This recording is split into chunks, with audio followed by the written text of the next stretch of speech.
అయితే ఇక్కడికి వచ్చినప్పుడు 2 సంవత్సరాలకి, ఇదేదో 20 ఏళ్ళు 30 ఏళ్ళు కాకుండా 2 ఇయర్స్కే 24-25కి 6,000 కోట్లు, 25-26కి 6,157 కోట్లు ఇవ్వడానికి కేంద్రం అంగీకరించారు. ఇక్కడ కూడా డేట్ వారీగా ప్రిస్క్రైబ్ చేశారు. అంటే construction of gap 1 ECRF dam December 24,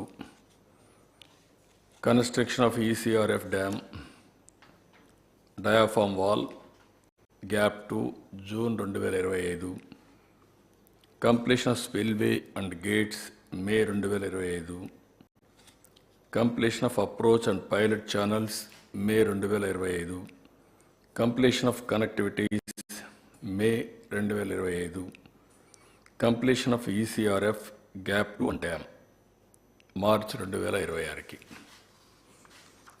మొత్తం కూడా ప్రాజెక్ట్ని 2026-27 మార్చి లోపల కంప్లీట్ చేసేట్టుగా ఒక షెడ్యూల్ అనౌన్స్ చేశారు.